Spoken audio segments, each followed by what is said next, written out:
Mateus capítulo 5, versos 27 a 32, que diz assim: Ouvistes o que foi dito, não adulterarás. Eu, porém, vos digo, qualquer que olhar para uma mulher com intenção impura no coração, já adulterou com ela. Se o teu olho direito te faz tropeçar, arranque-o e lance-o de ti, pois te convém que se perca um dos teus membros e não seja todo o teu corpo lançado no inferno. E se a tua mão direita te faz tropeçar, corta-a e lança-a de ti, pois te convém que se perca um dos teus membros e não vá todo o teu corpo para o inferno. Também foi dito: aquele que repudiar sua mulher, dê-lhe carta de divórcio. Eu, porém, vos digo, qualquer que repudiar sua mulher, exceto em caso de relações sexuais ilícitas, a expõe a tornar-se adúltera, e aquele que casar-se com a repudiada comete adultério. Irmãos, o problema da promiscuidade, já no primeiro século, era bem menor se comparado com o problema que nós vivemos na nossa época, nos nossos dias. Nós vivemos em um mundo onde a mídia ataca de modo frenético todos os nossos sentidos, usando comerciais, usando novelas, usando revistas, filmes, outdoors, redes sociais e tantos outros meios, atacando, portanto, os nossos sentidos e provocando anseios sexuais, muitos dos quais em adolescentes e jovens prematuramente.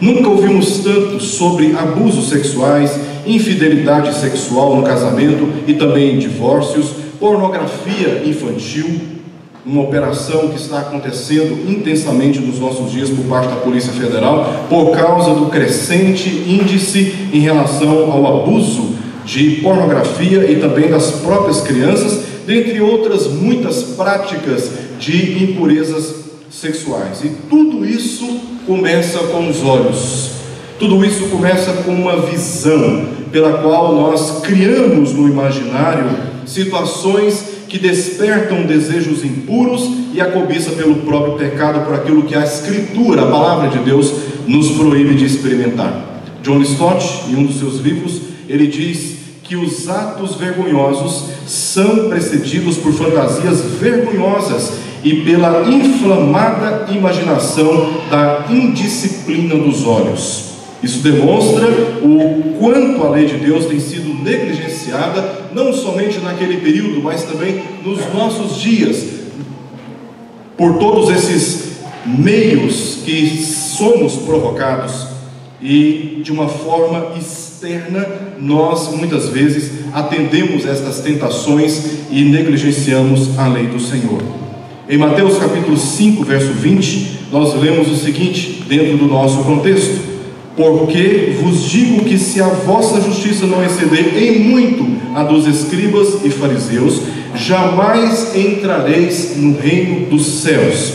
O texto que nós lemos aqui, os versos 27 até o verso 32, Jesus está fazendo uma aplicação aqui dessa advertência que ele já fez no verso 20, que a nossa justiça deve exceder em muito a dos escribas e também dos fariseus, a fim de conduzir aqui os seus discípulos ao entendimento de que a justiça no reino de Deus não se limita a comportamentos desprovidos das intenções e motivações dos corações. Primeiro, ele revelou a inadequação da lei mosaica, na medida em que se poderia legislar somente no tocante aos atos exteriores. Em segundo lugar, Jesus expandiu aqui com a sua advertência, ele intensificou, ele elevou o princípio da lei, proibindo o pensamento e também a intenção do coração, da qual o ato exterior é apenas uma expressão, é apenas uma manifestação, um atendimento daquilo que anteriormente já foi concebido no coração. E Jesus vai na raiz do problema, nos nossos corações. Ele visita com essas palavras as intenções que são construídas no coração.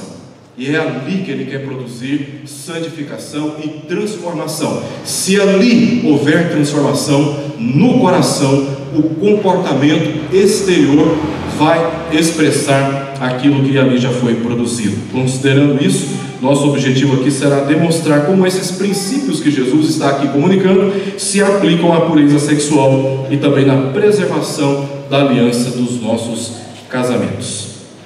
Estou dividindo esta passagem, dos versos 27 ao verso 32, em apenas três conjuntos aqui. Primeiro, no verso 27, onde a lei é declarada: não adulterarás. Em segundo lugar, o princípio que Jesus destaca dessa lei, a intenção desta lei, qual o propósito desta lei declarada nos dispositivos das leis mosaicas. No verso 28, ele vai comunicar que é o princípio dessa lei a preservação e a pureza sexual e também do próprio casamento. E ele faz uma aplicação desse princípio nos versos 29 ao verso 32, e assim, portanto, nós estaremos aqui examinando aquilo que o próprio Jesus disse, trazendo no final algumas aplicações importantes para a nossa própria vida, a fim de que ela seja de fato consagrada e comprometida com a verdade da palavra do Senhor. Primeiramente, verso 27, que diz assim: ouvistes que foi dito, não adulterarás. Aqui Jesus está declarando, ele está comunicando como de um modo perfeito este dispositivo da lei, o sétimo mandamento foi preservado. Ele se encontra em Êxodo capítulo 20, verso 14, e também em Deuteronômio capítulo 5, verso 18, quando a lei ela é repetida. Jesus está dizendo que esse preceito da lei está correto, mas não o seu entendimento a respeito desta lei. Ele deveria ser interpretado à luz do que diz o 10º mandamento. O 10º mandamento diz, dentre outras palavras: não cobiçarás a mulher do teu próximo. Então, o adultério deveria ser não adulterarás. Esta lei deveria ser interpretada à luz dessa outra lei: não cobiçar a mulher do seu próximo. Esse mandamento foi dado para proteger a vida conjugal contra a infidelidade, contra as suas mais variadas práticas sexuais, tanto físicas como também intencionais. A lei de Deus é perfeita, diz o salmista, e restaura a alma, toca os nossos corações, modifica e deve modificar os nossos valores. E isso não estava sendo observado pelos escribas e fariseus. Eles julgavam que se eles não se metessem no adultério consumado, físico, eles estavam, portanto, na presença de Deus, em condição de fidelidade, de pureza, quando nos seus corações estavam sendo produzidos as mais criativas e pecaminosas intenções. E é exatamente contra essas motivações e intenções nos corações que Jesus aqui então pretende atingir no verso, por exemplo, 28, onde ele faz uma declaração do princípio desta lei. Essa lei, ela não pode ser compreendida apenas do ponto de vista externo. Deve ser compreendida esta lei também na sua intencionalidade divina. Deus nos deu a lei para que pudéssemos observar os seus princípios, como nós já vimos em ocasiões anteriores. Então, no verso 28, Jesus vai declarar qual é o princípio dessa lei. Porque em verdade vos digo, verso 28, eu porém vos digo, qualquer que olhar para uma mulher com intenção impura no coração já adulterou com ela. Ele está aqui, portanto, declarando qual é a intenção, ou qual é o princípio que deve ser observado deste mandamento que foi dado por Deus a Moisés, a fim de que o povo observasse. Os fariseus tinham feito com o 7º mandamento, não adulterarás, a mesma coisa que eles fizeram com o 6º, contra o assassinato, onde Jesus reflete sobre o mandamento de não matarás.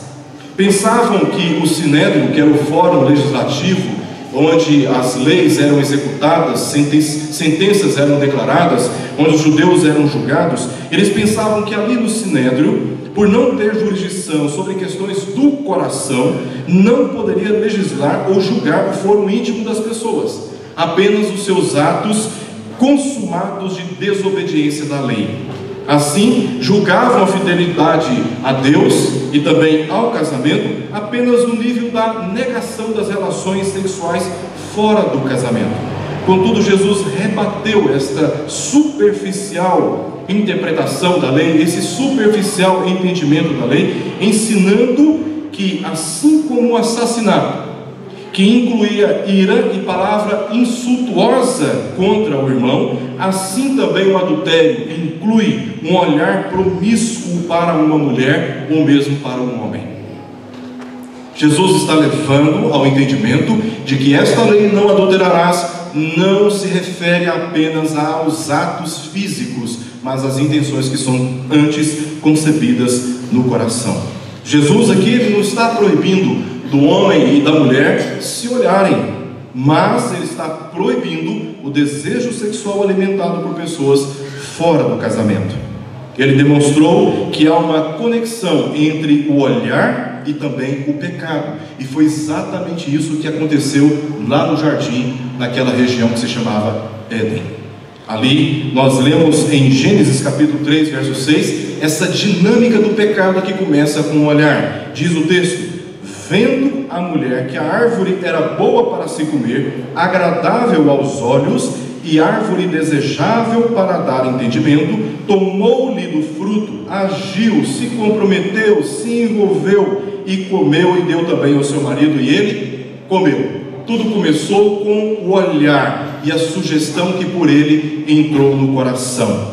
Por fim, tanto ela comeu do fruto que Deus havia proibido, como também o próprio Adão comeu do fruto que Deus havia proibido. Tudo começa com o olhar, e Jesus faz aqui essa conexão entre o olhar e o pecado, o risco que corremos de alimentarmos pelo olhar intenções que são impuras nos nossos corações. Dos versos 29 ao verso 32, Jesus agora vai fazer uma aplicação desse princípio que ele declarou no verso 28. E eu estou aqui organizando essa aplicação em duas partes. Primeiramente, os versos 29 e o verso 30, onde Jesus diz: se o teu olho direito te faz tropeçar, arranque-o e lance-o de ti, pois te convém que se perca um dos teus membros e não seja todo o teu corpo lançado no inferno. Da mesma forma, se a tua mão direita te faz tropeçar, corta-a e lança-a de ti, pois te convém que se perca um dos teus membros e não vá todo o teu corpo para o inferno. Aqui Jesus está fazendo duas ilustrações para aplicar esse princípio que ele declarou no verso anterior. O olho é destacado porque é o meio pelo qual a cobiça do coração é provocada. Você olha e você deseja. Quando eu estou assim, um pouco apertado, eu vou no supermercado com a minha esposa, eu falo isso, ela acha que eu estou brincando, mas eu estou falando sério. Eu sempre falo sério. Vamos embora logo, porque quanto mais a gente olha, mais vontade a gente tem de comprar. Então a gente coíbe o desejo do coração olhando menos, gastando menos tempo no supermercado, em qualquer outro lugar. A gente olha menos e a gente deseja menos também. Quanto mais a gente olha, mais vontade a gente tem de consumir. Então a gente corta o olhar e assim a gente limita um pouco os desejos do nosso coração. É através do olhar que a cobiça do nosso coração é provocada. Da mesma forma, acontece no verso 30 em relação à mão. A mão aqui, ela se refere à manifestação externa. Eva olhou e ela desejou o fruto. O que ela fez foi tocar naquele fruto. Ela usou a mão para realizar, do ponto de vista externo, aquilo que no seu coração já havia sido concebido, provocado, o desejo, a cobiça do seu coração. As mãos aqui, elas se referem, portanto, a essa manifestação externa através de atos dos desejos impuros. Jesus diz para ambos os casos, tanto no verso 29 como no verso 30, para o olho e para também a mão, que se o olho ou a mão nos faz tropeçar, nós devemos arrancar de ti. Essa não é uma recomendação literal que Jesus está fazendo. Ele mais uma vez está comunicando um modo pelo qual nós devemos tratar aquilo que é porta de pecado na nossa vida. Jesus diz aqui, usa essa palavra, se te faz tropeçar, no sentido de pecado, no sentido de um empecilho no caminho da nossa própria santificação. Há algo na nossa vida, no nosso hábito, que está nos expondo, que está provocando a nossa cobiça. Nós devemos então olhar para esses modos, para esses comportamentos, para esses hábitos de uma maneira bastante séria. Jesus diz o seguinte, que convém que se perca todos os teus membros, um dos seus membros, e não vá todo o teu corpo para o inferno. É melhor você cuidar dessas medidas o quanto antes, para que no final você não se veja totalmente corrompido e a sua vida toda comprometida por causa do pecado. A palavra inferno no Novo Testamento, ela é tradução de 3 palavras. A primeira palavra é tártaro ou tartaró. Esta palavra diz respeito a uma região espiritual para onde são destinadas as almas dos ímpios, isto de acordo com a cosmovisão dos gregos. A outra palavra que nós encontramos no Novo Testamento para a descrição do inferno é a palavra Hades. A palavra Hades se refere ao mesmo lugar para onde as almas dos ímpios são destinadas, mas Hades é usada como uma descrição desse lugar na cosmovisão dos judeus. Os gregos chamavam de Tártaro, ou Tartaró, e os judeus chamavam de Hades. Aqui nessa passagem, Jesus não usa nem Tártaro e nem Hades. Ele usa a palavra Gina, ou Gina. Esta é a palavra que nós encontramos aqui na nossa passagem. Gina se encontrava num vale que se chamava Vale de Hinnom. Estava no sul de Jerusalém. E desde os tempos mais remotos, esse vale de Hinnom, onde era chamado também de Gina, ali eram depositados o lixo de Jerusalém, os ídolos dos pagãos e animais mortos da cidade, onde eles eram queimados. Jesus usa essa palavra que na mente dos discípulos que estão ouvindo, eles sabiam muito bem do que se tratava. Se tratava de uma vala onde eram jogados esses objetos e esses animais mortos, inclusive criminosos, e por causa de crimes graves, eles eram jogados lá e queimados todos. O ponto de Jesus foi que, assim como os judeus eram sentenciados pelo Sinédrio, executados e lançados no Guina por causa de pecados graves, assim também serão condenados por Deus aqueles que não se arrependerem dos seus pecados. Esse é o sentido que Jesus está trazendo com essa palavra. Se arrependa dos pecados que você está cometendo antes que Ele te domine e você seja por completo condenado no final dos tempos. Sua advertência foi bastante enfática. Devemos lidar drasticamente e radicalmente com o pecado. Como diz Donald Carson, em um dos seus comentários, ele diz o seguinte: não devemos cuidar dele se referindo ao pecado, flertar com ele, gostar de mordiscar um pouco nas bordas. Devemos sim odiá-lo, devemos esmagá-lo, devemos arrancar as suas raízes. Nunca devemos subestimar as sutis seduções do pecado, pensando que podemos tirar vantagens dele antes de sofrermos seus graves danos. Enquanto a gente não sofre os danos, nós flertamos com o pecado, muitas vezes brincamos com o pecado, nos aproximamos, somos advertidos, mas não acreditamos nos seus danos porque ainda não os sofremos. Mas quando sofremos, pensamos: por que eu não atendi o conselho antes? Por que eu não me afastei antes? E aqui Jesus está dizendo de um elemento pequeno do corpo, o olho, e também uma das mãos, a mão direita, mas demonstrando o potencial que apenas um olho tem e uma mão tem para, por meio deles, todo o corpo ser contaminado, se não houver arrependimento e mudança de atitude em relação às seduções que nos chegam por meio desses sentidos. No caso da promiscuidade e adultério consumados pelas intenções do coração, se o olho e a mão nos faz tropeçar, devemos tomar medidas que eliminem todas as ameaças contra a integridade do nosso coração na presença de Deus. Essa preocupação que eu e que você precisamos ter na presença de Deus. aquilo que se passa no nosso coração. Ninguém vê. E porque ninguém vê, ninguém está habilitado a julgar o que passa no nosso coração e na nossa mente. Mas o Supremo Juiz vê. E o Supremo Juiz julga.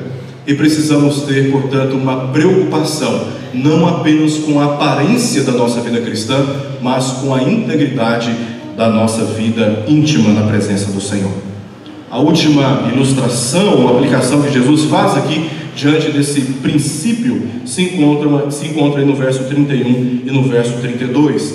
Também foi dito: aquele que repudiar sua mulher, dê-lhe carta de divórcio. Eu, porém, vos digo: qualquer que repudiar sua mulher, exceto em caso de relações sexuais ilícitas, a exponha a tornar-se adúltera, e aquele que casar com a repudiada comete adultério. Aqui Jesus está refletindo um preceito da lei que se encontra lá em Deuteronômio capítulo 24, versos 1 ao verso 4, onde Moisés permite dar carta de divórcio em casos onde há um pecado obstinado, persistente na área sexual, na área da impureza sexual. O homem que naquele contexto se casasse com a mulher, considerando o contexto histórico, eles se casavam com mulheres, muitas das quais eram conhecidas apenas no casamento, porque eram prometidas pelos seus pais. Então havia uma confiança de que as mulheres eram virgens. Mas se no dia e no momento que eles tivessem a intimidade sexual, se fosse descoberto que aquela mulher não era virgem, ele poderia requerer dos anciãos o pedido de divórcio, e ela ser despedida de casa, para que ele não se contaminasse com o pecado que ela havia cometido na porta da casa do seu pai. Isso está em Deuteronômio capítulo 22, onde Moisés entra em detalhes em relação a isso. Então Moisés, no capítulo 24 de Deuteronômio, ele regulamenta isso. Da mulher que é despedida de casa, é preciso dar a ela uma carta de divórcio em caso de relações sexuais ilícitas. Isso obviamente se aplica também ao fato do homem se envolver em tais pecados. Então Jesus está dizendo aqui no verso 31, também foi dito. Ele está aqui recorrendo àquilo que na lei de Moisés foi comunicado de geração em geração. Ou quem sabe Jesus esteja aqui também se referindo aos pais antigos, se referindo aos célebres rabinos do período interbíblico, Hilel e também Shammai, que consideraram nas suas interpretações esta mesma passagem. Essa é a segunda aplicação que Jesus faz nesse contexto, e agora ele toca no contexto do casamento, tá? O primeiro princípio aplicado que ele faz diz respeito aos cuidados pessoais do indivíduo. Em segundo lugar, Jesus agora faz uma aplicação para o contexto do casamento. Os fariseus conviviam com um dilema no Sinédrio. Parte dos fariseus alegava que o divórcio, em hipótese alguma, era permitido. Essa era uma posição bem dura que veio da tradição do rabino Shammai, no período interbíblico. Só que outra parte dos fariseus eram favoráveis à posição do rabino Hilel, que tinha uma posição mais liberal em relação a isso e permitia o casamento por qualquer motivo que o homem encontrasse de desagrado em relação à sua mulher. Muitos judeus, portanto, encontravam amparo por parte dos fariseus, desses fariseus que acreditavam que o divórcio poderia e deveria ser dado por qualquer motivo que o homem encontrasse de desagrado nas suas esposas, e por causa disso o divórcio estava sendo uma prática comum entre os judeus. Mais uma vez, do ponto de vista superficial, os escribas e fariseus ensinavam que o divórcio legal, dar carta de divórcio, os livrava do pecado de adultério. Eles despediam das suas mulheres, lhes dando carta de divórcio, e eles então se envolviam com outras mulheres, pois não consideravam a resistente aliança do casamento na presença de Deus, e interpretavam apenas do ponto de vista da lei. Nós vamos lá no cartório, nós processamos o divórcio e interrompemos a nossa relação, e agora estamos livres para novos casamentos, porque eles não estavam considerando o princípio da lei, que pregava a fidelidade do casamento, que deveria ser tratado com o máximo rigor. O ensino de Jesus foi bastante rigoroso quanto ao casamento. O divórcio é sempre uma violação da aliança e não se baseia no princípio que Deus estabeleceu para o casamento. Pelo contrário, se baseia na dureza do coração. E isso está ainda mais claro quando você vai para o capítulo 19 do Evangelho de Mateus, onde Jesus expõe com mais severidade esse preceito ou esta intenção da lei com respeito ao casamento. O casamento deve ser preservado contra o divórcio. Ele enfatizou a intenção original da lei e condenou a rebeldia humana contra a essência do casamento, ou seja, a fidelidade. Como eu disse antes, a fidelidade matrimonial, conjugal. Como eu disse antes, a intenção desta lei é de proteger o casamento e preservá-lo segundo a intenção que Deus estabeleceu no princípio, na criação. Por isso, exceto no caso do adultério consumado, acompanhado pela falta de arrependimento, se um homem se divorciar da sua esposa, a expõe ao adultério. Em que sentido aqui Jesus está tratando no verso 22? Que o casamento era o principal meio das mulheres se sustentarem naquela sociedade. E se casassem, nesse caso, cometeriam adultério. Da mesma forma, quem se casava com aquela mulher estaria participando deste pecado na presença de Deus. Do ponto de vista legal, ela já recebeu a carta de divórcio e ela está, pela lei, pelo sinédrio, liberada para um novo casamento. Jesus está dizendo, exceto em caso onde não há a consumação do pecado sexual fora do casamento e a falta de arrependimento dele, mesmo recebendo a carta de divórcio, esta parte não está livre da lei divina estabelecida no dia em que foram casados. Por isso que Jesus está dizendo que ela é exposta ao adultério, porque como muitas mulheres não poderiam trabalhar, elas tinham que se casar. Ao se casarem, novamente, elas estariam cometendo adultério aos olhos de Deus, porque uma lei espiritual estava em vigor, a lei que uniu os dois por toda a vida. A implicação é que, em vez de se divorciar de sua esposa, o marido deve amá-la e ser fiel ao seu voto conjugal, preservando-se de toda impureza sexual, seja nas intenções do coração, seja na sua consumação física. Aqui Jesus fecha todas as possibilidades que colocam em risco o casamento, seja com intenções impuras no coração, seja na consumação dessas intenções num ato sexual fora do regime do casamento. Jesus está proibindo e chamando a atenção para a fidelidade tanto do coração como também do comprometimento externo. Eu quero encerrar aqui trazendo pelo menos 3 conselhos para mim e para todos aqui. Primeiramente, a respeito da pornografia. A exposição a conversas, imagens, vídeos ou literaturas indecentes polui a mente e alimenta anseios impuros que não se satisfazem em si mesmos, mas com a consumação de atos vergonhosos, privativamente, no namoro, entre o casamento e também fora dele.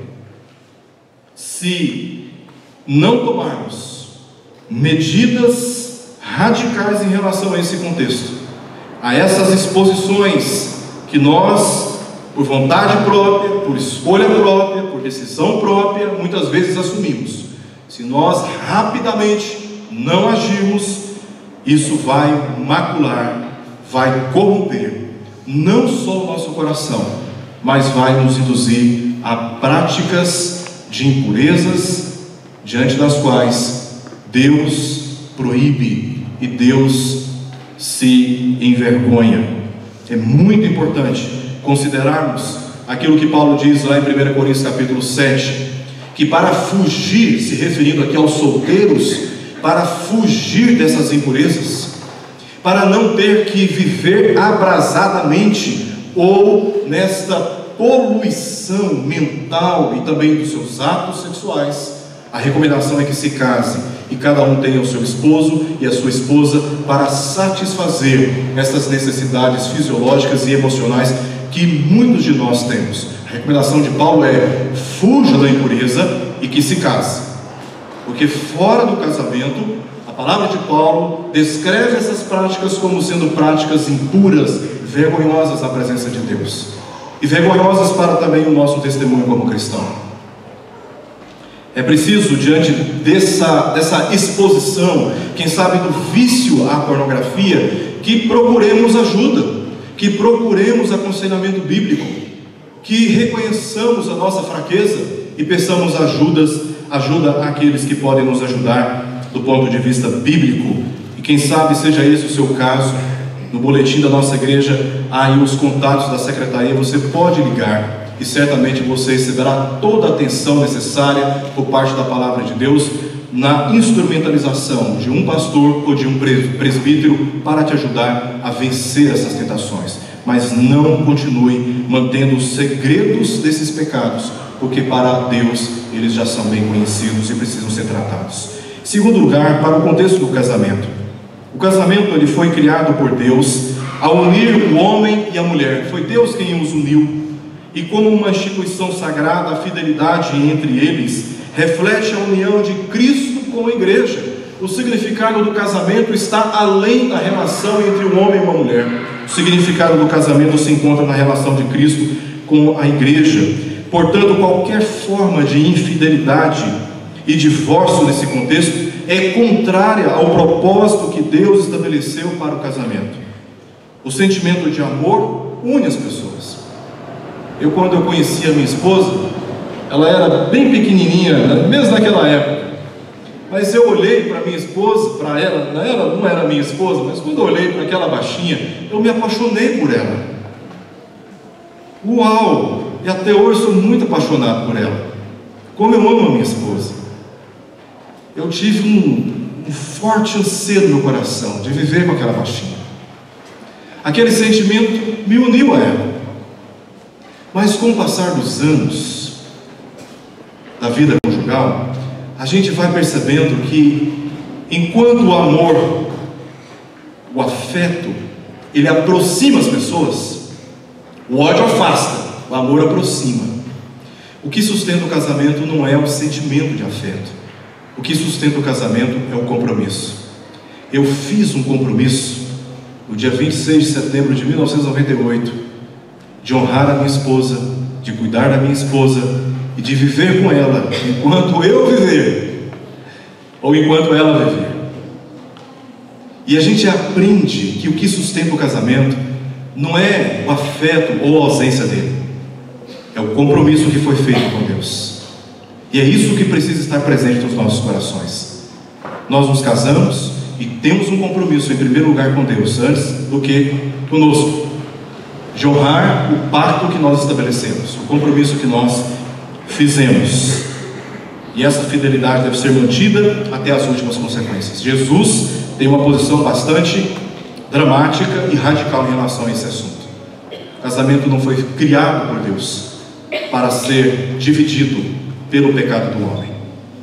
Pelo contrário, para ser expiado pelos atos de Jesus e ele ser preservado na presença do Senhor, como uma forma de adoração e de fidelidade ao Senhor.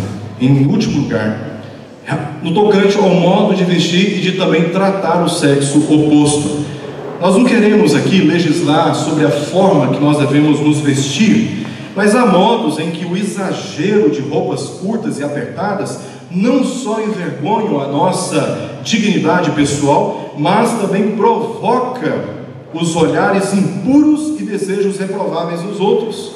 Deveríamos ter zelo com não apenas os nossos irmãos, mas por qualquer pessoa na sociedade, cuidando desta área tão sensível da nossa vida pessoal e particular, no modo como nós vestimos, para não sermos instrumentos nas intenções e nas tramas do diabo, conduzindo pessoas às impurezas dos seus corações.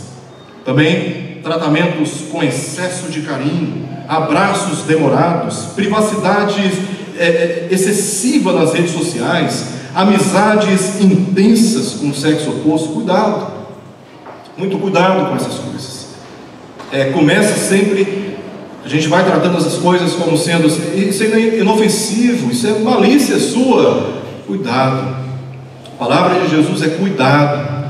Você tem um coração pecaminoso, você é inclinado para o mal. Cuidado com essas aproximações e com esses excessos, pois podem ser um caminho doloroso depois. Tudo isso reflete em terrenos ou constrói terrenos férteis para desejos impuros e práticas sexuais reprováveis na presença de Deus. Não podemos subestimar o poder destrutivo da sedução e também do pecado, e tratá-los com a máxima seriedade, assumindo medidas práticas e efetivas contra aquilo que Deus não se agrada na nossa própria vida.